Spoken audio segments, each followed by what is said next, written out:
क्या हाल है मित्रों, मेरा नाम है रोहताश वर्मा और स्वागत है आपका हमारे यूट्यूब चैनल आरवी अध्ययन शाला में। तो गाइस आज की वीडियो में बात करने वाले हैं अपने लेक्चर 3 के बारे में, जो कि हमारा डायमेंशनल एरर और मेजरमेंट पर चल रहा है।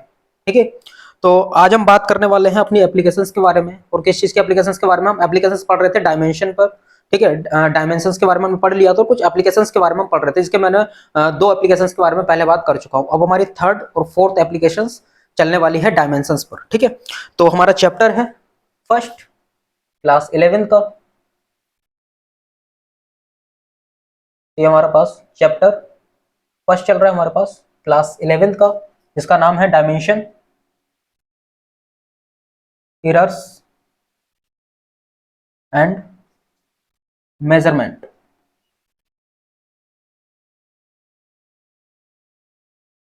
ठीक है दोस्तों, तो ये चैप्टर हमारा चल रहा था जिसमें हम बात कर रहे थे किसके बारे में? Applications of dimensions, applications of dimensions. ठीक है, तो इसकी फर्स्ट एप्लीकेशन और जो हमारे पास सेकंड एप्लीकेशन थी वो हमने इसके बारे में हमने बात कर लिया था। ठीक है, तो फर्स्ट एप्लीकेशन जो थी हमारे पास वो क्या थी कि एक बार रिवाइज करवा दे रहा हूं आपको कि हमारे पास फर्स्ट एप्लीकेशन जो थी उसमें हमारे पास किसी भी भौतिक राशि की विमा दे रखी थी और उस विमा से यानी कि डायमेंशन से हमें यूनिट फाइंड करनी थी। तो फर्स्ट तो हमारे पास ये थी, इसके बारे में हम बात कर चुके। सेकंड हमारे पास थी कि हमें एक किसी भौतिक राशि हमारे पास दे रखी थी और उसे एक यूनिट से या फिर एक सिस्टम से सेकंड सिस्टम में हमें क्या करना था, उसे कन्वर्ट करना था। तो इसके बारे में हम बात कर चुके हैं। ठीक है, और आज की हमारे जो है वो हमारे पास थर्ड एप्लीकेशन है किसकी? डायमेंशन की। ठीक है, तो हमारे पास जो थर्ड एप्लीकेशन है वो है to check to check the dimension, to check the correctness of, नहीं नहीं नहीं, ये तो नहीं हो सकता। क्या लिखेंगे इसे? To check the equation, to check the equation of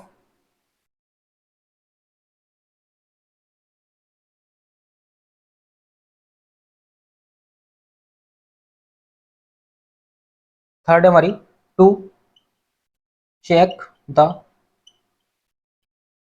correctness of a equation,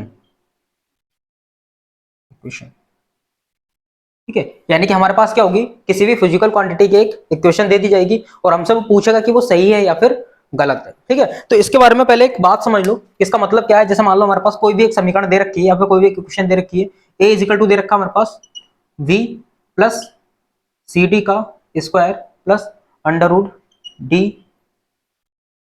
under root D E F. ये हमारे पास कोई भी एक इक्वेशन दे रखी है फिजिक्स की। ठीक है, वो गति की समीकरण हो सकती है, किसी भी चीज की इक्वेशन हो सकती है। और अब हमें क्या करना है, फाइंड करना है कि ये सही है या गलत है। तो आपको एक बात इसमें ध्यान रखनी होगी कि जो हमारे पास सेम डायमेंशन वाली भौतिक राशियां होती हैं, सेम डायमेंशन वाली फिजिकल क्वांटिटी होती हैं, उन्हें ही जोड़ा और घटाया जा सकता है। जैसे अगर मैं बात करूं कि हमारे पास अगर लेंथ दी है तो लेंथ में मास को मतलब मास को ना तो जोड़ सकते हैं ना ही उसे घटा सकते हैं। ये बात आपको पहले बात समझनी पड़ेगी। ठीक है, अगर लेंथ है तो उसमें हम लेंथ को ऐड कर सकते हैं और लेंथ को उसमें से हम क्या कर सकते हैं, सब्सट्रैक्ट कर सकते हैं। ठीक है, लेंथ को जोड़ सकते हैं और लेंथ को उसमें से घटा सकते हैं। अगर हमारे पास मास है तो उसमें मास यानी कि द्रव्यमान को ही जोड़ सकते हैं, द्रव्यमान को इसमें से घटा सकते हैं। अगर क्षेत्रफल है तो क्षेत्रफल में से क्षेत्रफल ही जोड़ा जा सकता है और क्षेत्रफल ही घटाया जा सकता है। ऐसा नहीं कर सकते कि आप क्षेत्रफल में लंबाई जोड़ सकते हो, ऐसा हमारे पास नहीं हो सकता। तो ये बात आपको ध्यान रखनी होगी। यानी कि अगर यहाँ से हम कह सकते हैं कि अगर हमारे पास कोई भी फिजिकल क्वांटिटी की कोई भी इक्वेशन दे रखी है तो हम यहाँ से कह सकते हैं कि जो ए की हमारे पास विमा होगी या ए की जो डायमेंशन होगी वो बी की डायमेंशन के बराबर होगी, वो सी डी के स्क्वायर की डायमेंशन के बराबर होगी, वो डी ई एफ के रूट यानी कि 1/2 की पावर की डायमेंशन के बराबर होगी। ये बात हमें पहले से क्या रखनी होगी, याद रखनी होगी। अगर आपको इतनी छोटी सी बात याद रहती है तो यहां से आप इस तरीके के यानी कि सेटिंग पर जितने भी क्वेश्चन आएंगे आप आसानी से सॉल्व कर सकते हो, आसानी से बना सकते हो। ठीक है, अब पहले हम क्या लेकर के चल रहे हैं, मान लो हमारे पास उसने क्या दे दी, उसने वो कह दी कि भाई ये हमारे पास एक इक्वेशन दी है, क्वेश्चन उसने क्या दे दिया कि हमारे पास इक्वेशन दी है v is equal to u plus a t, then find the correctness of given equation, where v is equal to final velocity final velocity, u is equal to initial velocity, a is equal to acceleration and t is equal to time. ये हमारे पास उसने question दे दिया कि question है, हमारे पास एक equation दी है, हमारे पास क्या दे रखी है कि इक्वेशन दे रखी है v equal to u plus a t, और हमें देख करके बताना है कि भाई इक्वेशन हमारी ठीक है या नहीं है या फिर गलत है। ठीक है, तो इस तरीके से हमें बताना है, जहां उसने बता दिया then find the correctness of a given equation where v equal to final velocity, यानी कि जो हमारे पास v है वो फाइनल वेलोसिटी यानी कि अंतिम वेग दे रखा है, u हमारे पास इनिशियल वेलोसिटी यानी कि प्रारंभिक वेग दे रखा है, a हमारे पास एक्सेलरेशन दिया है यानी कि त्वरण दिया है, और t हमारे पास क्या दिया है, टाइम दिया है। अभी आपको समीकरण से लेना देना नहीं कि समीकरण कहां से आई है, किस तरीके से आई, उससे हमें कोई लेना देना नहीं है, हमें सिर्फ ये देखना है कि जो हमारे पास नोटेशंस उसने यूज किए हैं वो है क्या असल में। ठीक है, उनकी परिभाषा भी याद नहीं करनी है हमें सिर्फ नोटेशन से समझना है, और उनकी बिना डायमेंशन में पता होना चाहिए। जैसे v इक्वल टू हमारे पास u प्लस एटी दे दिया, अब हमें बताना है ये सही है या गलत है। तो इसको करने का तरीका सबसे पहले क्या है, सबसे पहले आपको क्या करना है, यहाँ पर सबसे पहले जो भी इक्वेशन दे रखी है उसे लिख लेना है। ठीक है, तो यहाँ पर लिखेंगे गिवन, हमारे पास क्या दिया है, हमारे पास दे रखा है v equal to u plus a t. ठीक है, v equal to u plus a t. अब हमें क्या करना है, सबसे पहले हमें दोनों ओर की विमाएं लिखनी है, हमें क्या करनी है, दोनों ओर की विमाएं लिखनी है। तो right dimensions on both side of given physical quantity, physical quantity यानी कि जो भी हमारे पास भौतिक राशि दे रखी है उसके डायमेंशन हमें दोनों तरफ लिख लेनी है, यानी कि अलग अलग दोनों तरफ, यानी कि इधर v है तो इधर v की लिखनी है, इधर u 80 वगैरह वगैरह सबकी लिख लेनी है। तो देखो v हमारे पास क्या है, वेलोसिटी, और वेलोसिटी की डायमेंशन हमें पता है क्या है, lt माइनस 1 होती है, इजिकल टू u हमारे पास क्या है, वेलोसिटी है, इनिशियल वेलोसिटी उसने बोल दिया, तो u की डायमेंशन भी क्या हो जाएगी हमारे पास, lt माइनस 1 प्लस a हमारे पास क्या है, एक्सेलेरेशन, और एक्सेलेरेशन की हमारे पास क्या होती है, lt माइनस 2। मैं निकालना आपको सिखा चुका हूं, आपको कुछ अभी के लिए याद रखनी होंगी, लेकिन जैसे जैसे आप फिजिक्स पढ़ते हुए चलोगे आपको सब सारी बातें क्या हो जाएंगी, क्लियर हो जाएंगी। टी हमारे पास क्या टाइम, और टाइम की क्या होती है, टी होती है। अब देखो इधर, तो इधर तो हमारे पास चल रहा है lt minus 1, lt minus 1 equal to, ये चल रहा है lt minus 1 plus t minus 2 और t प्लस 1, तो ये क्या हो जाएगा हमारे पास, lt minus 1 equal to lt minus 1 plus lt minus 1, इसे मैं क्या लिख सकता हूँ, lt माइनस 1। अब बच्चे यहाँ पर, बच्चों का डाउट क्या आता है कि हमारे पास lt माइनस 1 में जब हम lt माइनस 1 प्लस कर रहे हैं तो यहाँ पर 2lt माइनस 1 होना चाहिए था, लेकिन ऐसा नहीं होता क्योंकि 2 जो आता है हमारे पास, जैसा अगर हम करें कि l प्लस l को हमने क्या लिख लिया, यहाँ पर 2l लिख दिया, तो 2l हमारे पास क्या है, कांस्टेंट है, और कांस्टेंट का हमारे पास विमाओं में, डायमेंशन में, यूनिट में कहीं पर कोई मतलब नहीं होता। अगर हम यूनिट वगैरह लिखते हैं, डायमेंशन वगैरह लिखते हैं, वो कांस्टेंट का कोई भी यूनिट वगैरह, कोई भी डायमेंशन वगैरह नहीं लिखी जाती है। तो यहाँ से हम 2 को क्या कर सकते हैं, हटा सकते हैं, यानी कि l प्लस l हमारे पास क्या हो जाएगा, l हो जाएगा। ठीक है, तो सेम lt माइनस 1 है प्लस lt माइनस 1 है, तो ये भी हमारे पास क्या हो जाएगा, lt माइनस 1 हो जाएगा। अब हमें यहाँ पर क्या देखना है कि यहाँ पर जो हमारा RHS है वो LHS के बराबर आ रहा है, यानी कि LHS और RHS आपस में क्या आ रहे हैं, बराबर आ रहे हैं। और जब LHS और RHS आपस में बराबर आ जाए तो हमारी जो इक्वेशन दे रखी है वो करेक्ट है। So the given equation is correct, so the given equation is correct. अगर हमारे पास LHS और RHS बराबर आ रहे हैं तो हमारे पास जो इक्वेशन दी जा रही है वो करेक्ट है, और अगर LHS और RHS बराबर नहीं आ रहे हैं तो हमारे पास जो गिवन इक्वेशन दी जा रही है वो हमारे पास करेक्ट नहीं होगी। बात समझ में आया? तो सबसे पहले हमें क्या करना है, जो भी हमारे पास क्वेश्चन दिया है उसको हमें क्या कर लेना है, उसमें जो भी फिजिकल क्वांटिटी की या फिर जो भी हमारे पास इक्वेशन दी जा रही है सबसे पहले उस समीकरण को लिख लेना है।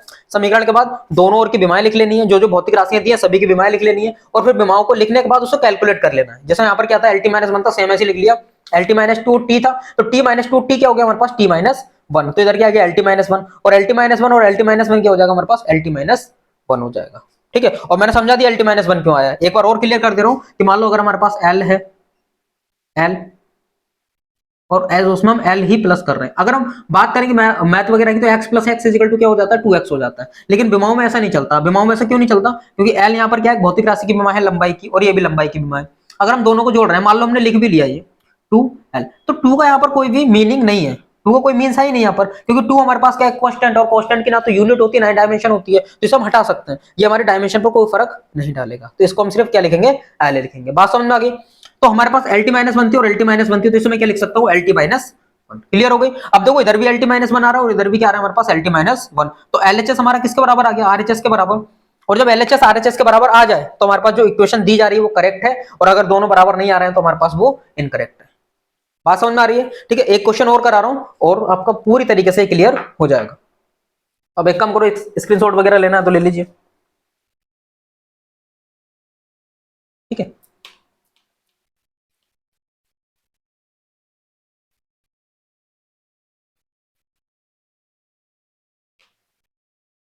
ठीक है। अब देखो सेकंड ले लो, जैसे अभी मैंने ली थी यहाँ पर गति की समीकरण ली थी, ठीक है, और ये गति की समीकरण है, इन्हें पढ़ोगे आगे जाकर के ये किस तरीके से आती हैं, कैसे हैं, प्रूफ वगैरह क्या होता है, किस तरीके से निकालते हैं, मतलब क्या है निकालने वगैरह का, जब मैं पढ़ाऊंगा तो वहां पर पूरी तरीके से क्लियर कर दूंगा। अभी सिर्फ यहाँ पर आपको समझना है कि गति की समीकरण थी हमारे पास, और अभी जो हमने प्रूफ की है ये हमारे पास क्या है, पहली समीकरण है।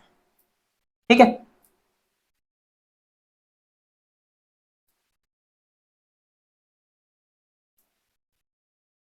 अब एक काम करो, एक सेकंड समीकरण और ले लो। हमारे पास ये दे रखा है s is equal to u t plus half a t square. पूरा सवाल मैं नहीं लिख रहा हूं, इसमें भी तुम्हें ये बताना है कि ये करेक्ट है या फिर इनकरेक्ट है। वेयर एस, बता दे रहा हूं, एस यहां पर क्या है हमारे पास, डिस्प्लेसमेंट है। क्या है, डिस्प्लेसमेंट। यू हमारे पास वही इनिशियल वेलोसिटी, इनिशियल वेलोसिटी। ठीक है, टी हमारे पास क्या है, टाइम, और ए हमारे पास क्या है, एक्सेलेरेशन। क्या है, एक्सेलेरेशन है। तो हमें ये बताना है कि ये करेक्ट है या फिर हमारे पास इनकरेक्ट है। तो सबसे पहले क्या लिखो, जो दिया है वो लिख लो, यानी कि इक्वेशन हमारे पास दे रखी है s is equal to u t plus half a t square. First step हमारी कंप्लीट हो गई। सेकंड में हम क्या करते हैं, दोनों ओर की विमाएं लिखते हैं। तो दोनों ओर की विमाएं यानी कि डायमेंशन लिख लो। एस हमारे पास डिस्प्लेसमेंट है, तो डिस्प्लेसमेंट की विमा क्या हो जाएगी हमारे पास एल। यू हमारे पास वेलोसिटी है, वेलोसिटी की विमा होती है L T minus one, L T minus one. और टी हमारे पास टाइम है, तो टाइम की विमा हो जाएगी हमारे पास प्लस वन हाफ, एक बट्टे दो। एक बट्टे दो कॉन्स्टेंट, और मैंने बताया कॉन्स्टेंट की ना तो डायमेंशन होती है और ना ही हमारे पास यूनिट होती है, तो एक बट्टे दो को छोड़ सकते हैं। ए एक्सेलेरेशन है, तो एक्सेलेरेशन की विमा हो जाएगी एल टी माइनस टू। ठीक है, और टी हमारे पास क्या टाइम, तो टाइम की भी क्या हो जाएगी टी टू। स्क्वायर दे रखा तो टी टू लगा दी। अब कैलकुलेट कर लो, इधर एल चल रहा है, इधर टी माइनस वन और टी, ये क्या हो गया कैंसिल, क्या बचा L plus T minus two plus का T two, T minus T minus का टू, टी प्लस का टू, क्या हो जाएगा कैंसिल, तो यहां से भी क्या बचेगा हमारे पास एल। अब एल और एल को जोड़ करके टू एल मत कर देना, क्या देना इधर तो टू एल आ रहा है इधर एल आ रहा है, ये गलत है। तो ऐसा गलत नहीं है, हम एल को, एल और एल को जोड़ करके क्या लिखेंगे यहाँ पर, एल ही लिखेंगे। ठीक है, और इधर L L. R H S L H S के बराबर आ रहा है कि नहीं आ रहा है। ठीक है, तो इसमें हम क्या बताएंगे, जो हमारे पास एल एच एस है वो आर एच एस के बराबर आ रहा है, और जब L H S R H S के बराबर आ रहा है तो हमारे पास जो गिवन इक्वेशन है वो क्या है हमारे पास, करेक्ट। बात समझ में आ गई? ठीक है, एक बार रिपीट करके देख लेना, पूरा आपका क्लियर हो जाएगा।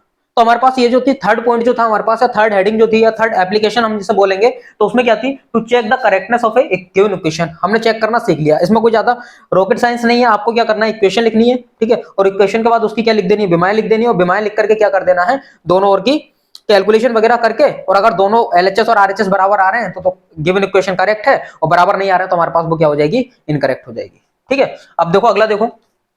अब अगली जो हमारी हेडिंग है, इसको लेकर के, डायमेंशन को लेकर के, वो है as a research tool, as a research tool. अब भैया इसका क्या मतलब है, रिसर्च टूल का मतलब क्या होता है कि हम क्या कर सकते हैं, अगर हमारे पास कुछ रिलेशन वगैरह दे रखा है कि भाई ये चीज इस पर निर्भर कर रही है, ये चीज इस पर निर्भर कर रही है, ठीक है, तो वहां से हम क्या कर सकते हैं कि कोई भी भौतिक राशि का सूत्र प्राप्त कर सकते हैं। कोई भी अगर हमारे पास भौतिक राशि दी है तो उसका हम आसानी से सूत्र प्राप्त कर सकते हैं। तो वो है हमारे पास किसके लिए, रिसर्च टूल के लिए। तो हमारे पास फोर्थ जो हेडिंग है हमारी, या फोर्थ जो एप्लीकेशन बोले, तो फोर्थ एप्लीकेशन जो है वो है as a research, as a research tool. यानी कि हम क्या कर सकते हैं, जितनी भी हम डायमेंशन वगैरह पढ़ी है उनको हम एज ए रिसर्च टूल भी यूज कर सकते हैं। रिसर्च टूल का मतलब क्या है कि हमारे पास कोई भौतिक राशि दी जाएगी और वो बोल देगा कि ये भौतिक राशि इन इन भौतिक राशियों पर क्या कर रही है, निर्भर कर रही है। तो आपको क्या करना है, उनमें रिलेशन फाइंड करना है कि किस तरीके से कौन सी राशि होगी हमारे पास, उसका सूत्र क्या निकल करके आएगा। जैसा अगर हम बात करें कि फोर्स होता है, सभी को पता है कि फोर्स जो होता है वो एम पर, यानी कि मास पर डिपेंड करता है। अगर कोई वस्तु को हमें गति में लाना है तो जितना ज्यादा उसका मास होगा उतना ही ज्यादा हमें उस पर क्या लगाना होगा, फोर्स लगाना होगा। ठीक है, और दूसरा उसके एक्सेलेरेशन पर निर्भर करता है, यानी कि जितना ज्यादा एक्सेलेरेशन देना उतनी ज्यादा हमें क्या करना होगा, फोर्स करना। यानी कि फोर्स जो है वो एम पर और ए पर निर्भर कर रहा है। यहां से हम एफ का फॉर्मूला निकाल सकते हैं एम और ए के पदों में। बात समझ में आ रही है? तो सेम वही हमें क्या करना है, यहाँ पर फाइंड करना है एज ए रिसर्च टूल। अब इसमें कोई थ्योरी वगैरह तो है नहीं, डायरेक्टली मैं क्या करूंगा, एग्जांपल से लेकर के चलूंगा। ठीक है, तो पहला एग्जांपल में लेकर के चल रहा हूं, टू फाइंड, टू फाइंड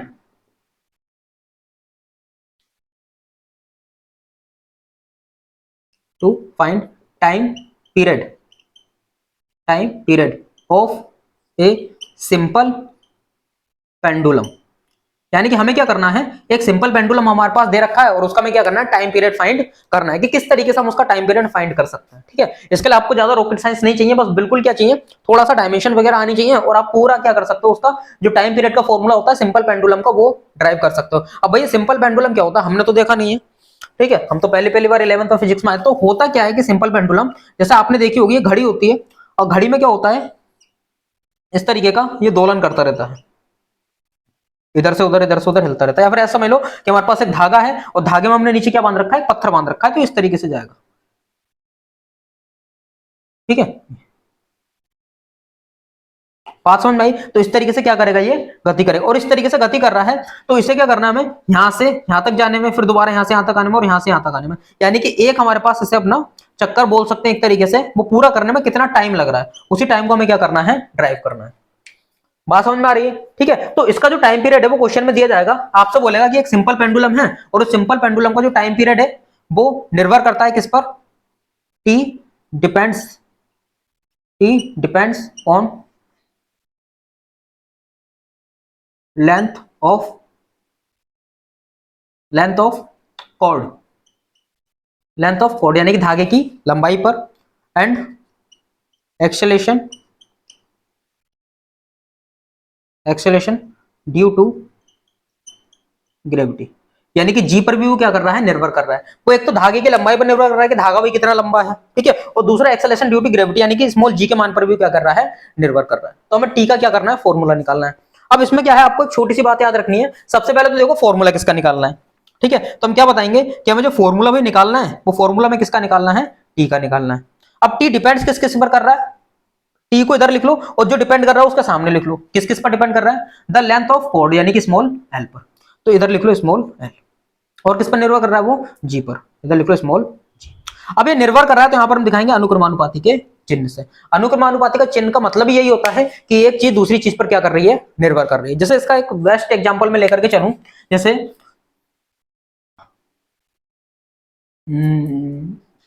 किसी भी चीज को, जैसे मान लो ए ले लिया यहां पर, तो ए को अगर मैं कहूं कि ए जो है वो किस पर निर्भर कर रहा है, बी पर निर्भर कर रहा है।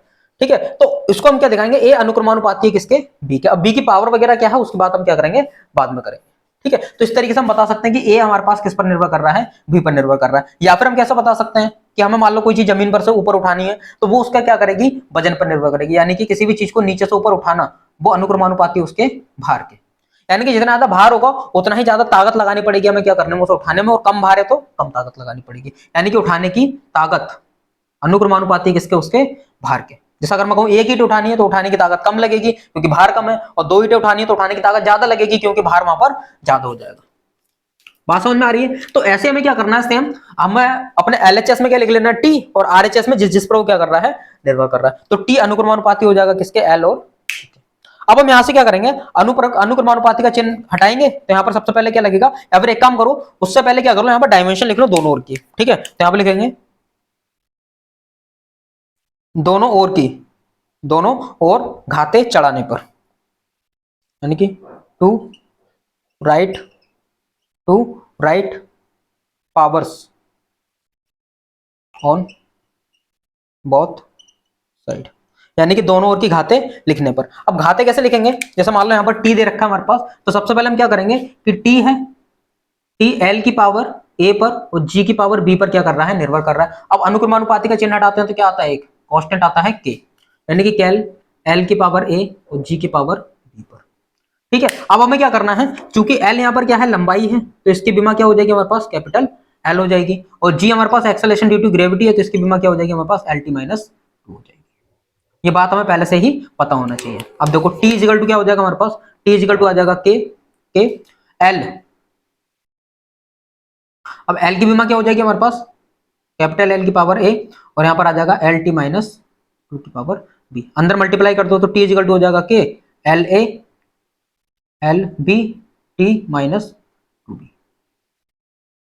ठीक है, देखो इधर। अब देखो एक काम करो, हमने डायमेंशन लिखी, तो टी यहां पर क्या है, टाइम पीरियड है, टी यहां पर क्या है, टाइम पीरियड है, तो इसकी भी क्या कर लो, यहां पर डायमेंशन लिख लो, वो क्या हो जाएगी हमारे पास, कैपिटल टी हो जाएगी। ठीक है, अब देखो इधर, तो कैपिटल टी इजिकल टू और के हमारे पास कांस्टेंट है, तो इसे हम क्या कर सकते हैं, हटा सकते हैं, इसकी कोई बीमा नहीं आएगी। तो यहाँ पर आ जाएगा एल ए प्लस बी और टी माइनस टू बी, गुणा में घाते जुड़ जाती हैं, तो ए और बी को जोड़ेंगे तो कितना आ जाएगा, ए प्लस बी। अब दोनों ओर का क्या कर लेंगे हम, जो दोनों ओर हमारे पास घाते आ रही हैं उनकी क्या कर लेंगे हम, तुलना कर लेंगे। तो equating equating powers on both side, यानी कि दोनों ओर पावर की तुलना करने पर। तो टी है, इधर देखो a प्लस बी इधर है, इधर नहीं है, या फिर मैं इसे ऐसे लिख सकता हूं, एक काम करो नीचे लिख दे रहा हूं, फिर उसके बाद तुलना करके दिखा दूंगा। t की पावर 1 है, l की पावर 0, m की पावर 0 है, ठीक है, थोड़ा बड़ा करके लिख दे रहा हूं, जैसे m की पावर 0, l की पावर 0, ठीक है, और t की पावर कितनी दे रखी है हमारे पास, 1 दे रखी है। तो इधर मैं क्या करूंगा, बराबर इधर आ जाता हूं, यहाँ पर m की पावर 0, l की पावर a प्लस बी और t की पावर माइनस का 2। अब दोनों की तुलना करो, ठीक है, लिख पहले दिया है, तुलना बाद में कर रहे हैं। तो देखो 0 0 ऐसे छोड़ो, a प्लस बी किसके बराबर हो जाएगा, 0 के, यानी कि l की पावर इधर a प्लस बी इधर 0 है, तो a प्लस बी बराबर हो जाएगा 0 के।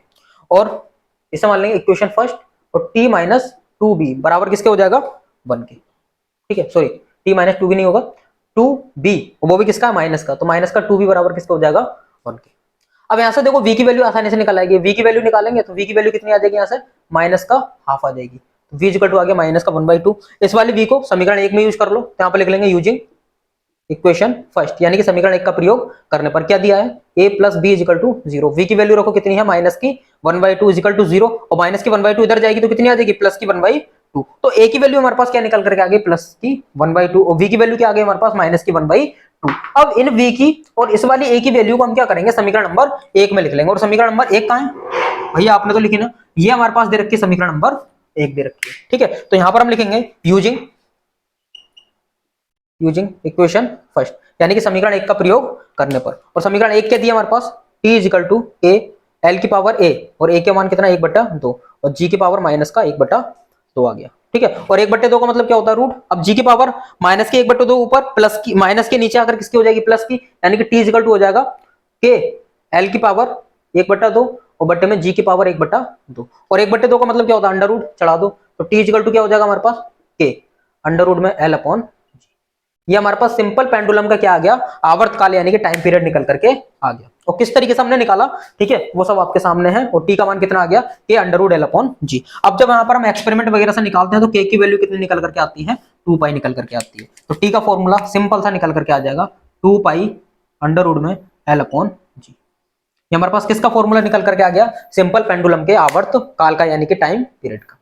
बात समझ में आ रही है, एक बार और रिपीट कर रहा हूं किस तरीके से मैंने करा था। तो सबसे पहले हमारे पास क्वेश्चन दे रखा था, और क्वेश्चन क्या था, to find time period of a simple pendulum to depends on a length of a cord L and acceleration due to gravity G. यानी कि हमारे पास एक सिंपल पेंडुलम है और उसका जो टाइम पीरियड है वो धागे की लंबाई और एक्सेलरेशन ड्यू टू ग्रेविटी पर क्या कर रहा है, निर्भर कर रहा है। तब हमें क्या करना है, टी का फॉर्मूला फाइंड करना है, ठीक है। तो सबसे पहले हम क्या करेंगे, टी की लिख लेंगे। अब तो फॉर्मूला किसका निकालना है, टी का, उसे इधर लिखो, जिस जिस पर निर्भर कर रहा है उसे इधर लिख लो। तो टी निर्भर कर रहा है किस पर, एल पर और जी पर, और ये निर्भर करने का चिन्ह यानी कि अनुक्रमानुपाती का चिन्ह है, ठीक है। तो T proportional to L into G. अब to write powers on both side, अब दोनों ओर की हम क्या कर लेंगे, पावर लिख लेंगे, ठीक है। तो यहां पर क्या आ जाएगा, दोनों ओर की नहीं, हम यहां पर करेंगे to write powers on RHS, यानी कि आरएचएस पर पावर चढ़ाने पर, घाते चढ़ाने पर, यानी कि टी है वो एल की पावर ए और जी की पावर बी पर क्या कर रहा है, निर्भर कर रहा है। तो यहां पर हमारे पास क्या आ जाएगा, टी बराबर, अब अनुक्रमानुपाती का चिन्ह हटेगा तो क्या आ जाएगा, एक कांस्टेंट, और टी बराबर हो जाएगा के एल की पावर ए और जी की पावर बी। इसे मान लेंगे समीकरण नंबर 1। अब उसके बाद हम क्या करेंगे, देखो एल हमारे पास क्या है, लंबाई है, तो उसकी बीमा क्या हो जाएगी, कैपिटल एल, और जी हमारे पास क्या है, एक्सेलरेशन ड्यू टू ग्रेविटी है, एक्सेलरेशन है तो बीमा इसकी क्या हो जाएगी, एल माइनस 2। तो ये दोनों बीमाएं हम यहाँ पर लिख लेंगे, यानी कि इस वाली स्टेप के बाद, घाते चढ़ाने के बाद हम क्या करेंगे, दोनों ओर की बीमाएं लिखेंगे। तो कैपिटल टी की बीमा हमारे पास टी आ गई, ठीक है, स्मॉल एल की बीमा कैपिटल एल आ गई, और जी की बीमा क्या आ गई हमारे पास, एल माइनस 2 आ गई। उसके बाद हमने क्या करा, एल ए बी के अंदर गुणा कर दी, तो एल बी टी माइनस वो भी आ गया निकल करके। तो एल, अब एल की पावर ए, एल की पावर बी कितना हो जाएगा, ए प्लस बी, और टी की पावर माइनस का 2b, और यहाँ पर आ गया कैपिटल टी। इसके बाद हम क्या करेंगे, equating power on both side, यानी कि दोनों ओर की पावर की हम क्या कर लेंगे, तुलना कर लेंगे। तो m0 l0 t माइनस 1 और m0 l a plus b T minus 2b। तो a प्लस बी, एल की पावर इधर a प्लस बी इधर 0 है, तो a प्लस बी बराबर हो जाएगा 0 के, और माइनस का 2b बराबर हो जाएगा 1 के। तो a प्लस बी बराबर 0 के बराबर करा, माइनस का 2b 1 के बराबर करा, तो v का मान निकल करके आ गया माइनस का 1/2, यानी कि माइनस का हाफ, और a की वैल्यू यहां से निकल करके आ गई इस वाले समीकरण में रखने पर 1/2। अब ये दोनों वैल्यू दोनों वैल्यू ए की और बी की हमने कहा रख दी समीकरण नंबर 1 में, और 1 में रखी तो टी का फॉर्मूला आ गया के एल 1/2 माइनस का 1/2 जी की पावर माइनस के 1/2, तो टी बराबर आ गया के एल की पावर 1/2, जी की पावर ऊपर माइनस के 1/2 थी, नीचे आकर के प्लस के 1/2 हो जाएगी, और 1/2 का मतलब होता है कि वो अंडर रूट में है। किसमें है? अंडर रूट में। तो टी बराबर आ गया के अंडर रूट में एल अपॉन जी, और के का मान जब हम एक्सपेरिमेंट वगैरह से निकालते हैं तो कितना आता है? 2 पाई आता है, यानी टी का फॉर्मूला आ जाएगा 2 pi under root L upon G. बात क्लियर हो गई? तो इस तरीके से हम क्या कर सकते हैं, जो डायमेंशन वगैरह हम पढ़ रहे हैं उनको एज ए रिसर्च टूल भी यूज कर सकते हैं फॉर्मूला वगैरह प्रूफ करने में। हालांकि इसकी कुछ कमियां भी होती हैं, कुछ सीमाएं वगैरह भी होती हैं, तो उन सीमाओं की हम क्या करेंगे, आगे बात करेंगे। पहले ये बताओ इतना समझ में आया नहीं आया? ठीक है, तो हम क्या कर सकते हैं, जैसे स्टोक्स लॉ होता है उसका भी हम फॉर्मूला वगैरह प्रूफ कर सकते हैं। लेकिन अभी क्या है, मैं अभी ये चीजें नहीं करवा रहा हूँ। क्यों नहीं करवा रहा हूँ? क्योंकि आपको वो चीजें इतनी जल्दी समझ में नहीं आएंगी।